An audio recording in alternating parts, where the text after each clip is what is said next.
Perched high above the blacktop, it seems almost unreal,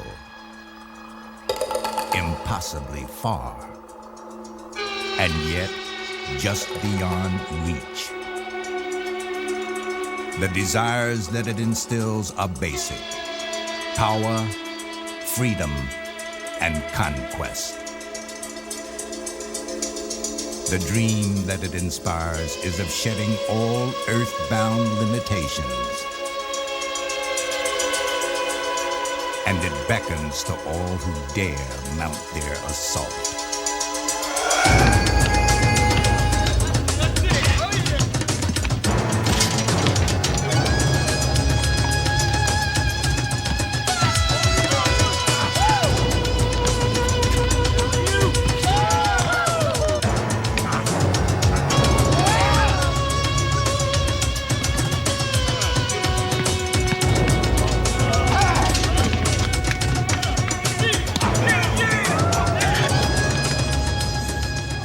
For those who aspire to rule the skies, taking flight is only the beginning.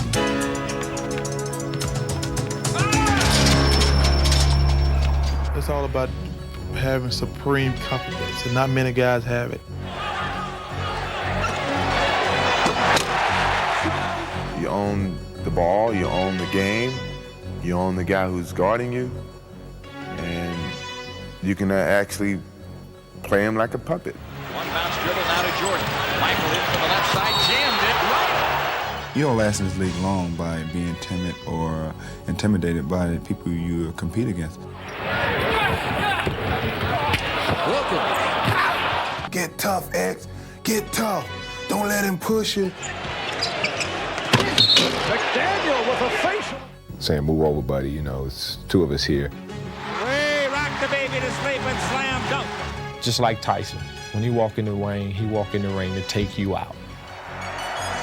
Down 9, and Blow makes sure that one is not blocked, and then he stirs. These are people who can really just actually dunk on you, just don't care about you, your well-being. They would dunk in your face and just make you like it. NBA Entertainment presents the Super Slams of the NBA. The spectacle, the sensation, the exhilaration that knows no boundaries.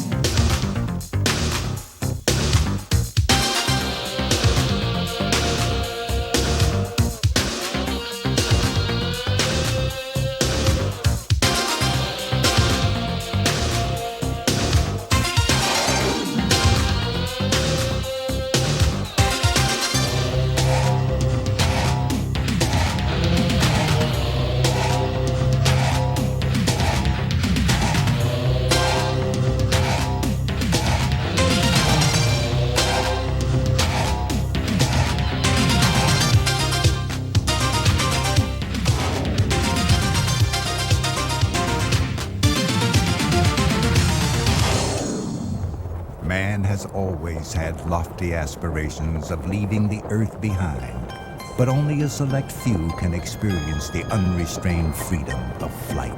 People ask me, you really think you can fly? I said, yeah, for a little while. Come on, Jordan, fly. Here he goes! Get it out! For his fans and his peers alike, Jordan is a natural wonder to behold as he defies reason and gravity.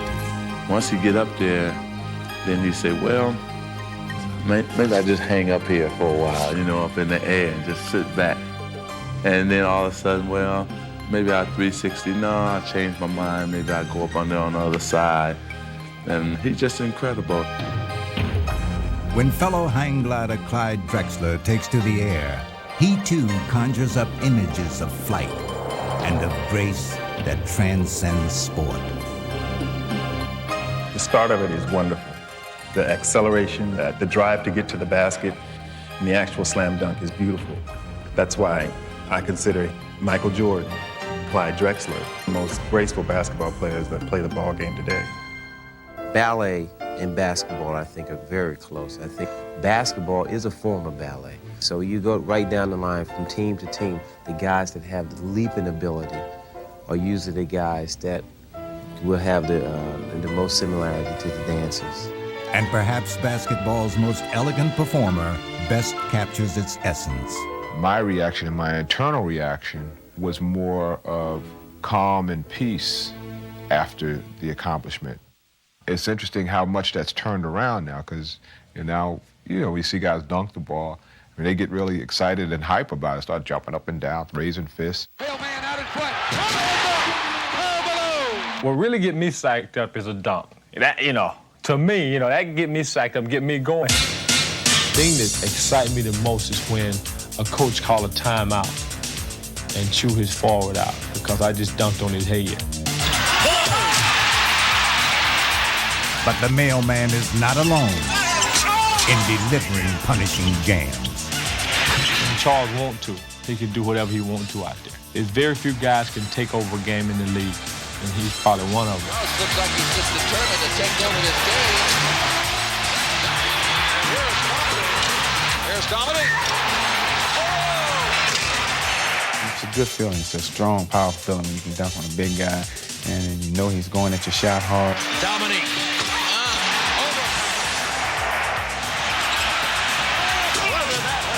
I think in my neighborhood, it was a physical thing.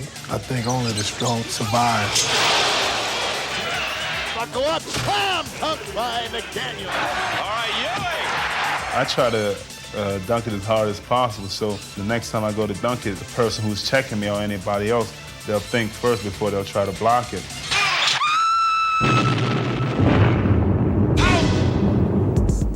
They are the explosive dunkers of the NBA, and they generate contagious excitement. Out! They've dropped off now. Out! Out! Dare you! Stolen, McKee. Oh! 2-on-1. Harper to the hands. He drives. Wham! With the right hand. School's out. Here I come. But all demolition dunkers must pay final homage to the man they call Chocolate Thunder. Damn, I did that. I broke a backbone. You looked around like, you believe what he just did? He just tore that thing. The glass was just flying everywhere. Now, I gotta see if I can do this again. To Doug Collins, to Darryl Dawkins. Oh, he did it again. He broke it again. He's broken another backboard. That's twice in one season. And the crowd goes nuts.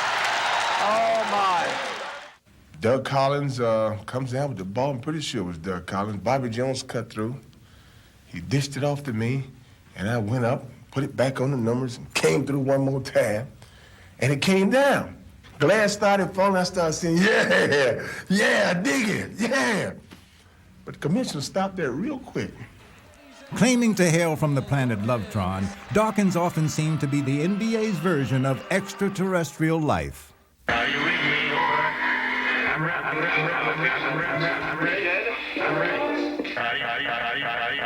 Are you reading me over? I'm ready.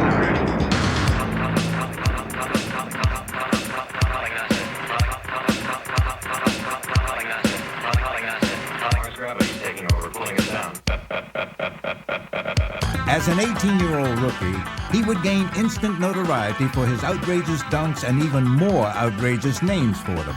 So I get up one night and I dunk a good one. The backboard's still shaking. I'm like halfway back down the floor. And I look back down and it's still swinging. And people are like, they said, what was that? I said, get out of the way and backboard swing, game delay. And if you ain't grooving, you best get moving. They said, what? So I said, hey, if I'm getting a good response from this, I think I'll name them all. I had a turbo saxophonic delight dunk where I went up and swiveled the hips a little bit and kind of brought it across. Here's Dawkins posting on Donaldson. Look out! I had the rump roasted bun toast and cake shake and baby making thank you well ma'am I am jam dunk. Here's Dawkins. Oh, what a muscle move! And this time it's against Philadelphia. and I had the dunk called Your Mama, and that was for anybody who jumped in front of me while I was trying to dunk it. I'll just throw it right in on them and say, Your Mama. After 14 years as the NBA's Clown Prince of Dunk, Dawkins would take his celebrated act across the ocean to Italy, where he received an enthusiastic reception from his new hometown fans.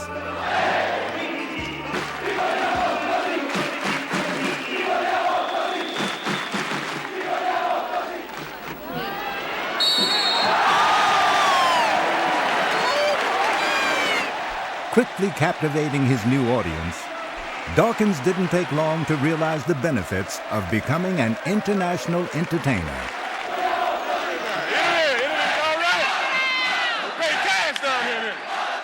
Though Darryl may be plying his trade overseas, the domestic dunk craze continues as even the most unlikely participants seem eager to get into the act.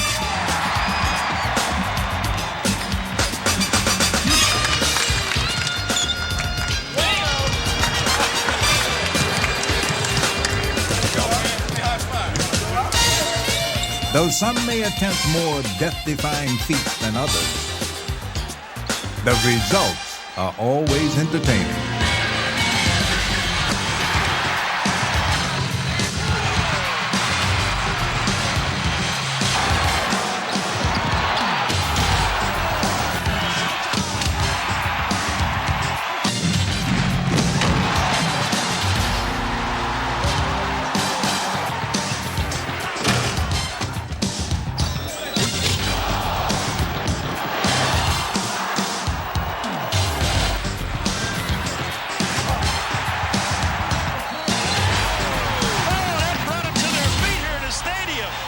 In the Foot Locker Slam Fest, athletes from other sports got the chance to showcase their high-wire acts.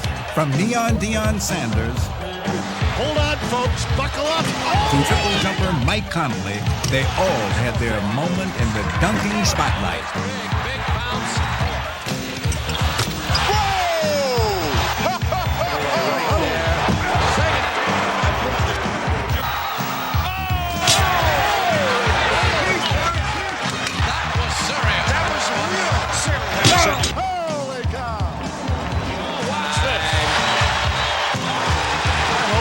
Had the VCR going on that one.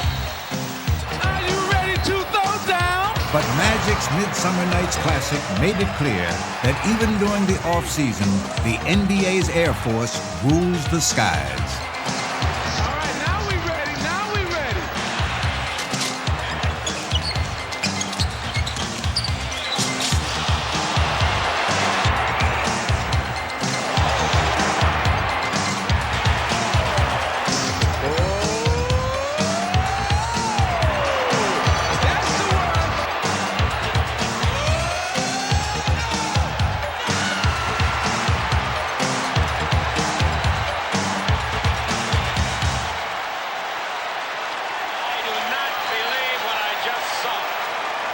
Today, the dunking rage leaves no one untouched.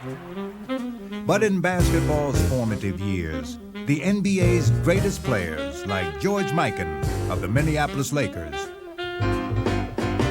and Bob Pettit of the St. Louis Hawks, shunned the stuff shot for fear of repercussions from their rough and tumble opponents.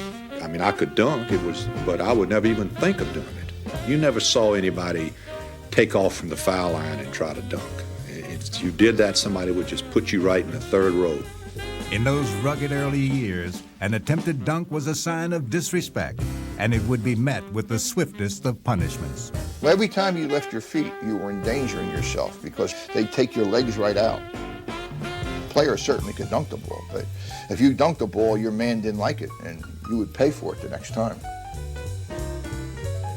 But despite this shot's perilous nature, the indomitable Minneapolis Lakers still dare to practice this rather unique way of putting the ball in the basket. We had guys that could dunk it just as well, but maybe not as high now. When we would warm up, we would have guys like Pollard and Mickelson and myself and a whole bunch all go up and dunk the ball. Slowly gaining acceptance, the dunk made its way from the practice court to primetime action. But this was only the beginning. For in the collegiate ranks, fans were flocking to arenas to catch a glimpse of a dunking prodigy by the name of Wilt Chamberlain. When I was in junior high school, no one ever seen one dunk a basketball.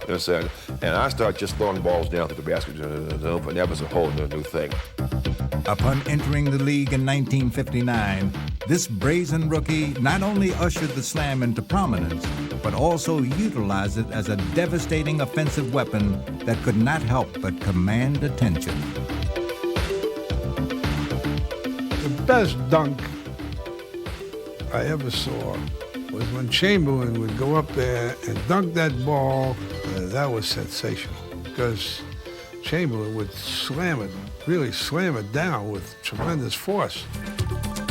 Like Chamberlain, Baltimore's bruising forward, Gus Johnson, was another dynamic dunking force whose overwhelming physical skills astonished the opposition. Gus was probably the most spectacular dunker during my era because he could dunk from 5 or 6 feet away from the basket going by the basket. A power slammer with an imposing presence, Johnson attacked the basket with a reckless abandon, and very few dared stand in his way.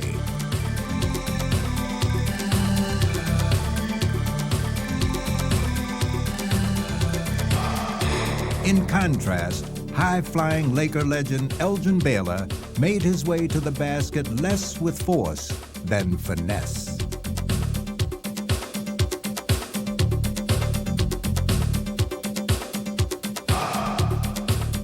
While Baylor's contemporary, fluid performer Connie Hawkins also captured the imagination by bringing a stylish grace to the art form. To me, it was a form of expression.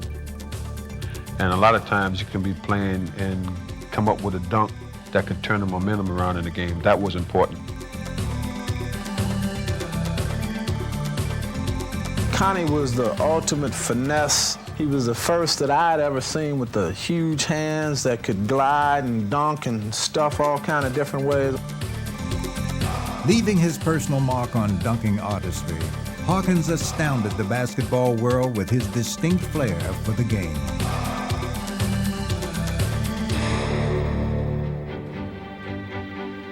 But though the art of dunking had begun to flourish, the NBA mainstream was still dominated by the traditional.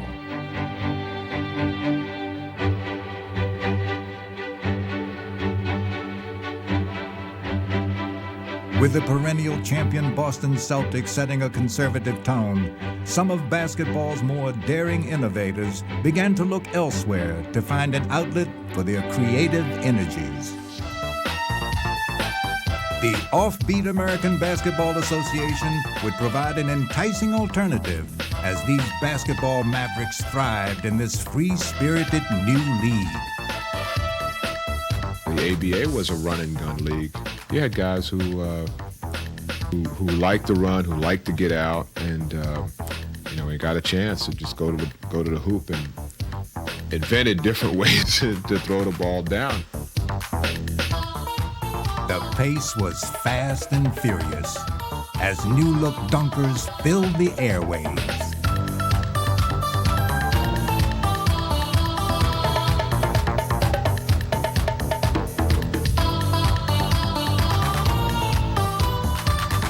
One of the challenges of the league, the ABA, was not to follow, the precedent that had been established with the NBA, not just be a carbon copy of the NBA, be something different. The ABA had found acceptance from its more established predecessor, due in large part to its larger-than-life symbol, Julius Erving. Quickly demonstrating his pioneering style, Dr. J made frequent and memorable house calls to the opposition's basket. I felt if I got near the basket that I could score at anybody. And the first way was to try and score over them. If that lane opens up, you go in there and, you ram the ball. Irving's supremacy would be tested in 1976, when the acrobatic David Thompson vied for slam dunk preeminence in professional basketball's first dunk contest. Both men would leave the audience breathless, but in dramatic fashion, the good doctor would have the final word. It was really a showcase for the league. It probably still, from an emotional standpoint, was the best one that there's ever been. When the ABA was absorbed by the NBA, Dr. J faced yet another challenge.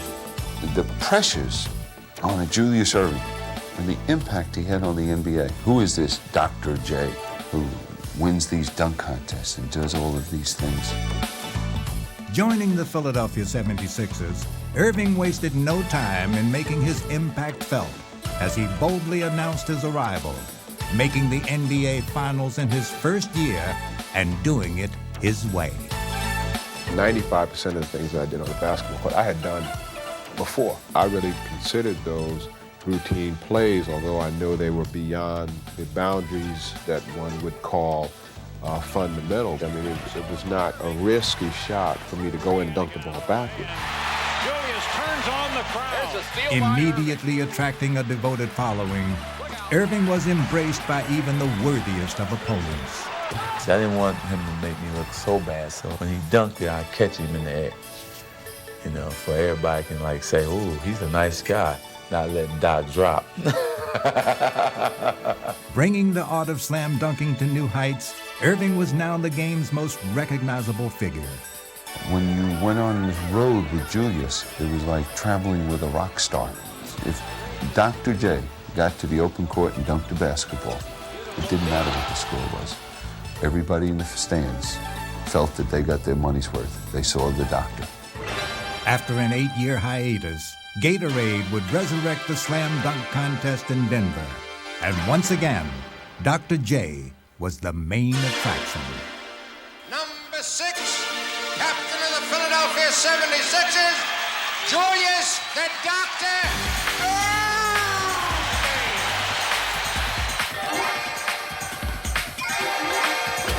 Competing against a hungry young legion of dunkers, this living legend would perform with typical brilliance. And although Larry Nance would defeat him in the finals, Erving had inspired a new generation of aerial assaulters to whom he would now pass the torch of dunking mastery.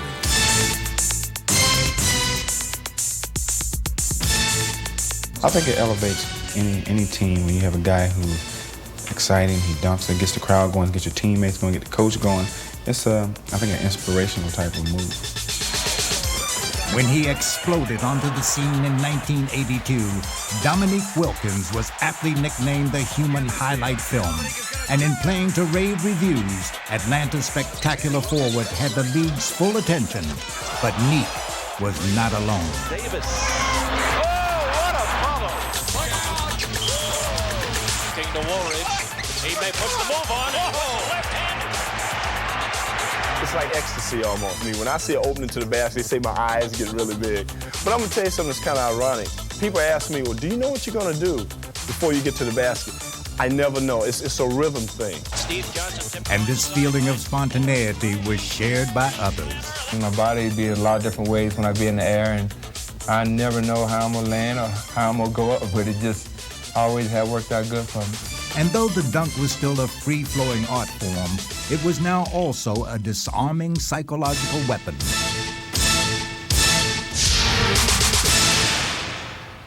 Dunking is such an overpowering way to score a basket. People can see a dunk, and that dunk would almost, although it only means 2 points, but it always seemed to be 6 points.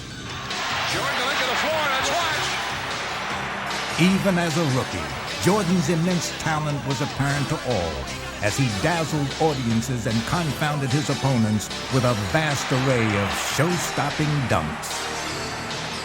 Back to Jordan.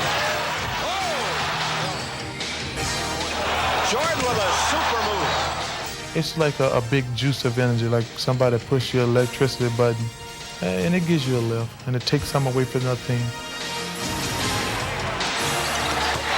Also taking the NBA by storm in the mid-'80s was Philadelphia's one-man wrecking crew, Charles Barkley. terrorizing the opposition en route to the basket, Barkley, too, sent a message with every thunderous jab.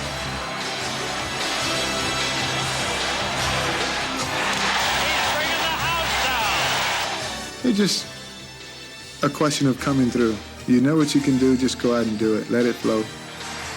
A graduate of the University of Houston's Phi Slamma Jamma dunking fraternity, Drexler easily made the transition to the pros, using his full repertoire of slams as his personal calling card. Infusing arenas with a contagious electricity, this majestic group of aerial voyagers left their indelible mark on the evolution of the dunk and motivated their peers to do the same. Dominique from the outside, no. Get there, drops it, Orlando.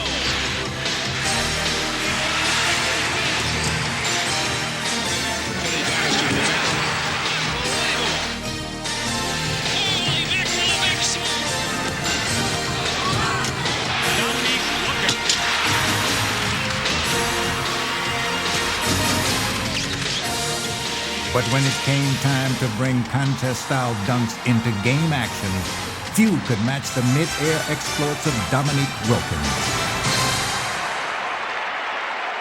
But there are times when the virtuoso performances of players like Wilkins are only a part of a larger artistic collaboration. Jackson with the ball.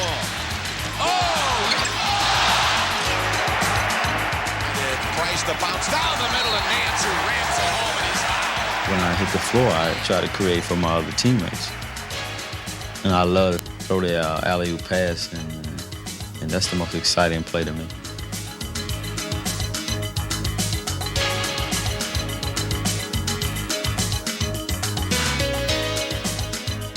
Considered by many to be basketball's most captivating connection, the alley-oop is perhaps the game's most compelling evidence that an unspoken language between players does exist. We don't really have to communicate verbally on the court. We're able to just read each other naturally, and I think that's the exciting thing about it. And when it comes to communicating on a higher plane, nobody astounds his audience quite like Magic Johnson.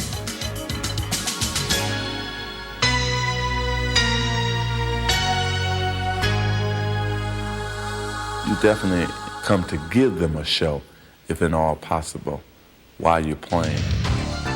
While the magic show keeps you guessing, the finale never ceases to amaze. Rebound to Michael Cooper. The Magic. Magic underneath right side of the Wilkins. Slam dunk. For when Magic does hook up with his high-flying cohorts, the results are pure entertainment. That's an entertainment, or showmanship, if you want to say it, of two people who has tremendous creativity, and you never know exactly what's going to happen next.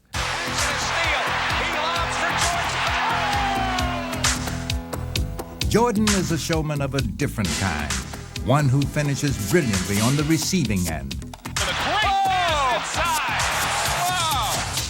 But he is also equally adept at returning the favor, displaying an unselfishness that is the essence of teamwork.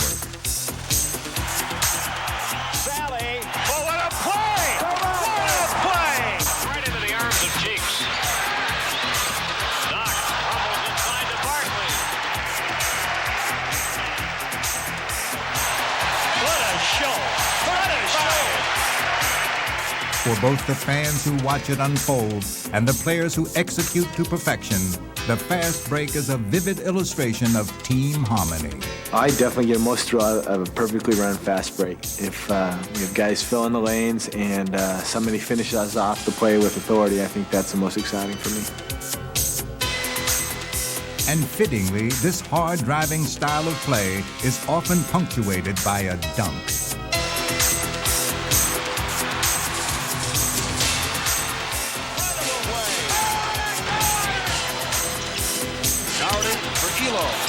Stopped by Walker. A two-handed rejection. Nice touch. The NBA's devastating dunkers make putting the ball through the hoop look easy. But ever so quickly, the thin line between the dazzling and the dreadful can be crossed. And the most basic skills can turn into an exercise in humiliation. Not even the NBA's most imposing Goliaths are immune to the ultimate embarrassment of the missed dunk.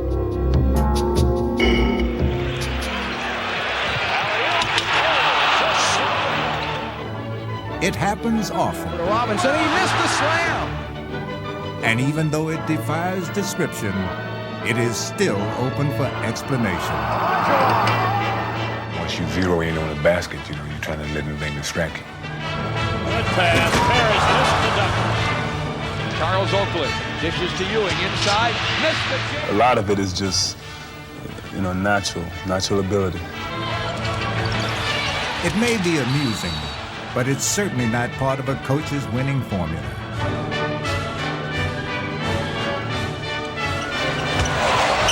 Slam dunk, and he blew it.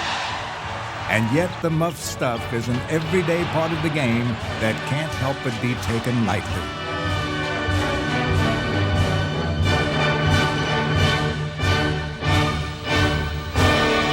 I mean, that's the fun about being a pro sometimes.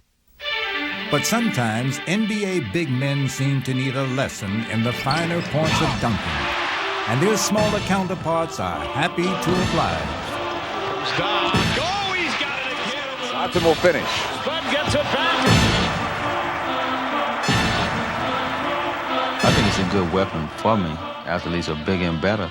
So I try to use it as a good weapon in the open floor when I get to the basket. All-star Kevin Johnson utilizes the slam as a form of expression. This is a way that I can go out and express myself in an artistic manner. And it's very fun and exciting. Kevin Johnson, great step move. Here's Kenny Smith. He's got it all alone. For whether it means dunking into the heart of a defense, racing away from the pack, or just throwing it down for fun, the NBA's diminutive dunkers are now recognized as prime-time jammers. I try to beat my man, get in traffic, and I'll try to dunk it or score any way I have to. Sometimes I have to be a little creative.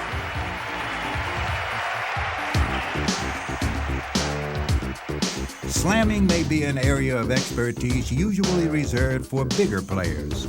But despite their smaller stature, this group of men are giants in their field.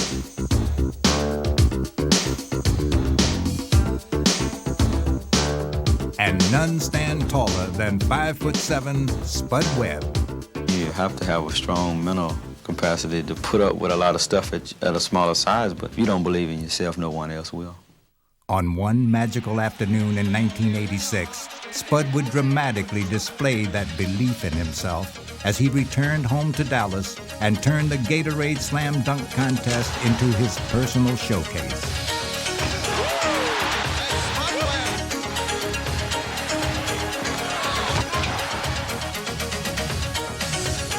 Spud's stunning performance would take a special place in slam dunk history. But he was not the first to bring high drama to its yearly championship. A year earlier, Dominique Wilkins and rookie Michael Jordan had faced off in one of the contest's most spectacular mid-air confrontations.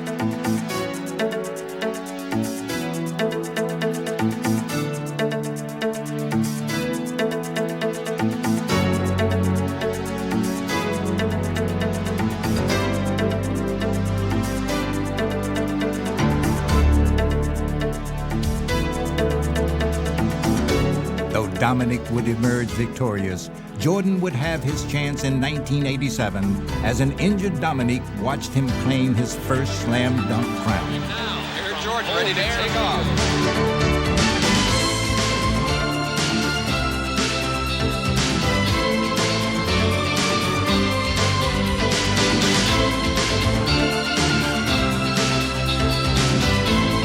It's got to be just a little inside that free throw line.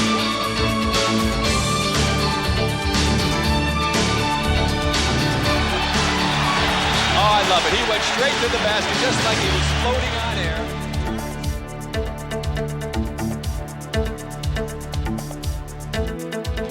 He goes in straight, goes up in the air. Now he's sideways. Look at the air. Look at the hang time. Look at the flying motion. Fittingly, Jordan would first defend his title in front of his hometown fans in Chicago, where the stage was finally set for his much-anticipated rematch with Dominique.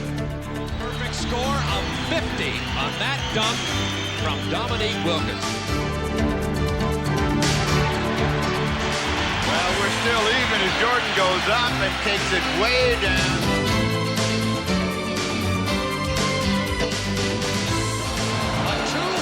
Windmill jam.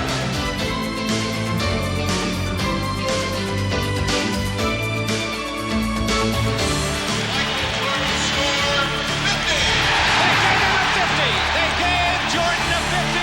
He defends his championship. Kenny Walker would step into the slam dunk spotlight in 1989 as he rose from obscurity to add another Cinderella story to the annals of contest history.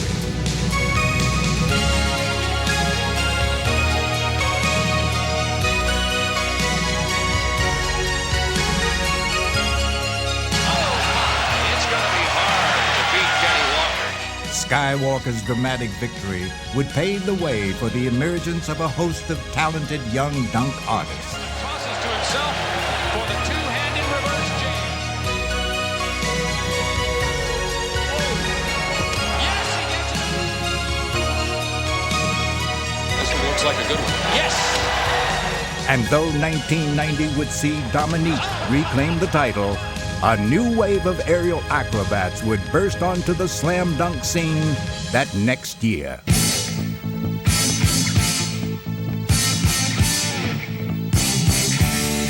Coming in from another angle. That's big.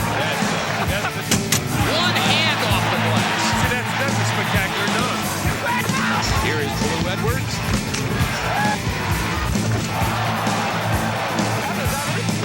Kemp.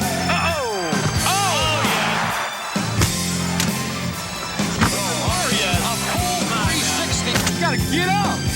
Oh, yes!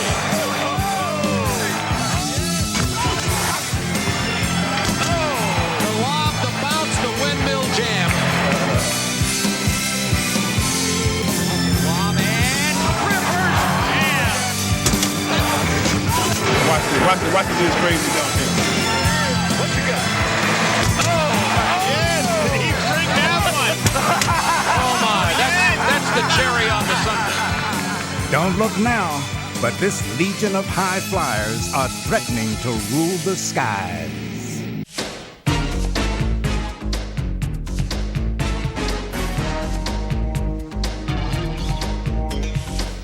They're gonna have to motivate yourself to stay with me because I'm kind of the new kid on the block. Intercepted by Kemp. Look out! Here we go! Freed over to Kemp. Here he comes! Oh my! He can jump arrows. Here's Kemp. Oh, the big dunk! And a foul. That was a miraculous dunk. Gives to Chapman. Dribble drive. Nice little slam dunk. That's a great play. Rex's jump. And Chapman comes in. Holds with Chapman on the alley-oop, and that is a career high.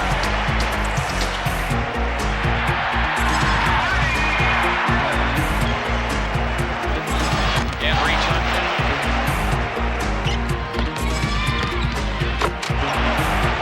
the drive, left of the lane to the rack.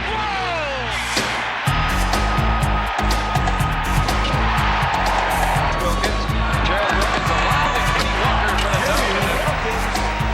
Walker.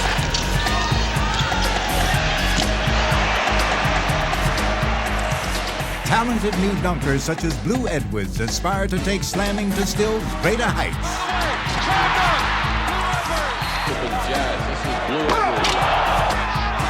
But no matter how much promise these slam dunk prodigies have shown, Stockton, Blue Edwards.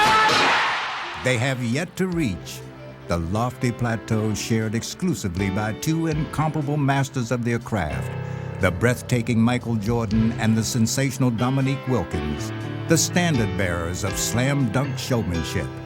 They are the proud descendants of the forefather of modern dunking.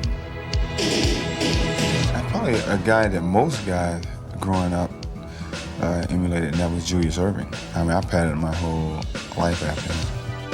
Although Dr. J is regarded as the shot's foremost innovator, he is humble about his contributions. I'm so far from being the guy who invented the dunk shot that it is kind of amusing, and I generally tell the kids I'm not that old in terms of taking the game above the rim on a consistent basis and making good plays.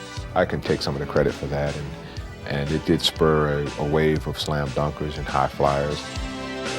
With his groundbreaking style, Erving not only brought dunking into vogue, but he also provided a glimpse of its spectacular future. It's really strange, though, you know, because when you always think that, well, there's this one guy, God, nobody ever be better than that. You had Elgin Baylor, then Julius Erving came along. And then as great as Julius was and all the amazing things he did, there's somebody who's taken it a level above that, a fellow by the name of Michael Jordan. But Jordan's seemingly boundless ability may find its truest measure in his compelling rivalry with Dominique Wilkins. It's a fun event. I mean, I enjoy competing against Dominique because he's going to do something that everybody loves to do. That's the dunk. And the dunk is something that inspires everybody. And it certainly inspires me when I'm playing against him. Oh, you find yourself watching sometime because, you know, you never know what those two guys are going to do. Ultimately, it is in the air where such spellbinding improvisationalists become legends, and the most storied of slam dunk fables come alive. My brother Dominique, playing against Milwaukee, they throw the ball to Dominique on the wing, and the whole team collapses on him. Down low for Dominique. Baseline drive. Dominique. Oh my goodness! Did you see that jam? I don't know how he did that. Dominique. Bob Lanier had covered the rim, and I turned sideways, and I turned back around in the air and dunked it on him. That still sticks out in my mind. I just know, you know, anytime Chicago comes in town, you have to leave your family and everybody else home. You don't want to be embarrassed. Now the Bulls beat the pressure. Jordan from Vincent. Look out. And alley-oop went up in the air on the fast break, and all of a sudden, Jordan went up about 10 or 12 more notches than I did. You know, you're not ashamed to say you stand there in awe. I still have vivid memories of a Dr. J tomahawk dunk. Eaton had stayed back, but here comes Erving anyway. He went up over the top of me and came crashing down and about took the rim off the backboard and just kind of left me standing there with Spalding across my head. People don't realize is I played 15 minutes that night and I fouled out. And I was a little bit upset because I thought I was getting some bad calls. And I just needed some way to show my anger out. Kemp picks Mark Jackson, gets the give and go. Oh! It was no way that we thought he could dunk the basketball, but he proved us all wrong. Oh, please, let's see that again 100 times. I think it was one when Chambers went over Mark Jackson. I mean, that was an awesome dunk. 2-on-1. KJ to Chambers. Jam! Oh, boy. He went right up Mark Jackson. When he hit Mark, he was already high. But when he hit Mark, he went a little higher, and he just tore the rim down. Earlier on, I saw a guy named David Thompson. Somebody on his team took a shot, and the ball bounced so high off the rim. You know, I don't think I'll really be exaggerating when I say the guy went up nose high to the rim. Dominique, it's a tip jam. He comes over about two of his teammates back and just jump right over one hand, just throws it down through the hoop. I mean, it's just awesome. You see that, you be like, God. Dominique Wilkins, look out! I'll tell you a story that I think summed the whole thing up. We was playing Chicago in Salt Lake. They switched and put John Stockton on it. And he turned around and dunked on Stockton. So some guy got up and almost followed him down the sideline and said, hey, Jordan, pick on somebody your own size.